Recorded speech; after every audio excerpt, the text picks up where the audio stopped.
Hello everyone, কেমন আছেন সবাই? আমার নতুন পেজে আপনাদের সবাইকে স্বাগতম।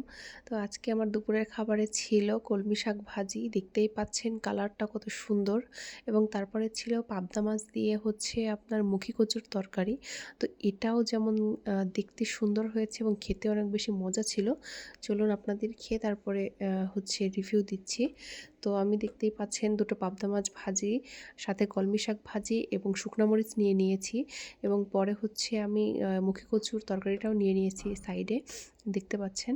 তো আমি কলমি শাক দিয়ে প্রথমে খেয়ে নিচ্ছি। তো কলমি শাকটা আমি রসুন কুচি, পেঁয়াজ কুচি, তারপরে গোটা জিরা, এটা দিয়ে ভালো করে ভাজি করেছি। আর এটা অবশ্যই অনেক কুচি কুচি করে আমি কেটে নিয়েছি, যাতে রান্না করতে সহজ হবে এবং তাড়াতাড়ি হবে, এবং কালারটাও ভালো থাকবে। অনেকে রান্না করলে কালো হয়ে যায়।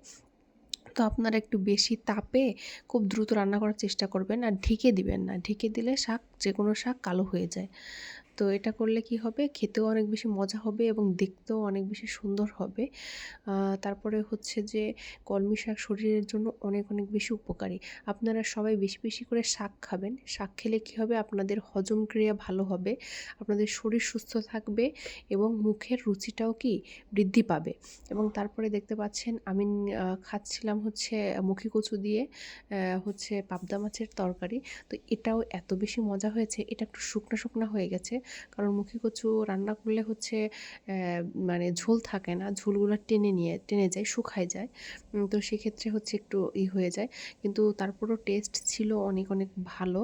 এবং সাথে আমি একটু মরিচ নিয়ে নিচ্ছিলাম, কারণ আমি ঝাল ছাড়া খেতে পারি না। আমি খুবই ঝাল পছন্দ করি। আমার মতো ঝাল লাভার কে কে আছেন জানাবেন। এবং এই তরকারিটাও যে এত বেশি মজা ছিল। এখন বর্ষার সিজন, এখন প্রচুর পরিমাণে এই মুখি কচু তারপরে পাওয়া যাচ্ছে, এবং